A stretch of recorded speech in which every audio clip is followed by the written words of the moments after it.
ऊर्जा और स्थितिज ऊर्जा के योग को क्या कहा जाता है? एक वस्तु के गतिज ऊर्जा और स्थितिज ऊर्जा के योग को क्या कहा जाता है? ऑप्शन नंबर 1 कह रहा है गुरुत्वाकर्षण ऊर्जा, बी कह रहा है यांत्रिक ऊर्जा, सी कह रहा है विद्युत ऊर्जा और डी कह रहा है गतिज ऊर्जा। तो इसका आंसर क्या हो जाएगा? इसका आंसर हो जाएगा क्या? ऑप्शन नंबर बी यांत्रिक ऊर्जा। क्या हो जाएगा? ऑप्शन नंबर बी यांत्रिक ऊर्जा। ठीक है, क्या हो जाएगा? यांत्रिक ऊर्जा। मतलब क्या होता है कि जो गतिज और स्थिति ऊर्जा के योग जो होता है वही क्या कहलाता है? यांत्रिक ऊर्जा कहलाता है। ठीक है, तो निम्नलिखित में से कौन सी ऊर्जा गतिज ऊर्जा है? निम्नलिखित में से कौन सी ऊर्जा गतिज ऊर्जा है? जिसमें गति होगी वही गतिज ऊर्जा होगी। ठीक है, तो ऑप्शन नंबर 1 कह रहा है कि बंदूक से निकली गोली, बंदूक से जो निकलता है गोली वो गति में रहता है, इसलिए वो ये क्या हो जाएगा? गतिज ऊर्जा है। तीव्र गति से कार्यरत एक रेलवे इंजन, इंजन अगर चल रहा है तो समझिए कि वो गति में है, इसलिए क्या हो जाएगा? ये सही हो जाएगा।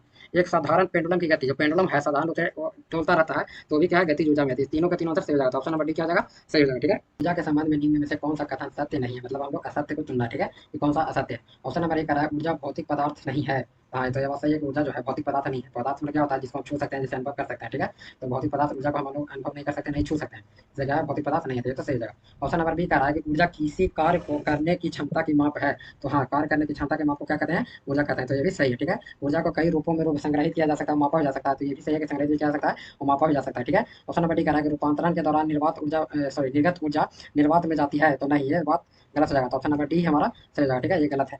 ठीक है, तो कौन सा सत्य नहीं पूछ रहा था? तो ऑप्शन नंबर डी क्या हो जाएगा? सत्य नहीं है। गुरुत्वाकर्षीय कर्षी स्थितिज ऊर्जा का सूत्र होगा, मतलब गुरुत्वाकर्षी स्थितिज ऊर्जा का सूत्र क्या होता है? तभी बताए थे कि ऑप्शन नंबर बी यू बराबर एम जी एच। क्या हो जाएगा? यू बराबर एम जी एच। ठीक है, चलिए अगले प्रश्न के चलते हैं। अगला प्रश्न क्या है? ओजोन का आणविक द्रव्यमान कितना है? ओजोन का आणविक द्रव्यमान कितना है? ठीक है, तो इसको चलिए निकालते हैं। तो ओजोन का सूत्र क्या होता है? O3। ठीक है, तो ऑक्सीजन का 3 अणु है, तो ऑक्सीजन का 3 अणु निकालिए तो क्या हो जाएगा? पहला एक अणु का निकालिए तो एक अणु में कितना होता है? तो एक अणु होता है 16 और 3 अणु में कितना हो जाएगा? 3 से गुना, तो कितना हो जाएगा? 48। ठीक है, 16 48। ऑप्शन नंबर बी हमारा सही हो जाएगा। तो कार्बन डाइऑक्साइड का सापेक्षिक आणविक द्रव्यमान सिर्फ सही निकला है। तो CO2, कार्बन डाइऑक्साइड का सूत्र क्या होता है? CO2। तो सी का कितना हो जाएगा? कार्बन कितना होता है? 6, तो लगभग दुगुना 12। प्लस में ऑक्सीजन का कितना होता है? 16, अभी ऊपर ही बताए थे। और गुना में 2 अणु है तो 2 से गुना। ठीक है, तो 12 प्लस 16 दुना का 32, और 12 32 कितना होता है? 44। तो 44 क्या हो जाएगा आंसर? ऑप्शन नंबर ए क्या हो जाएगा? सही हो जाएगा।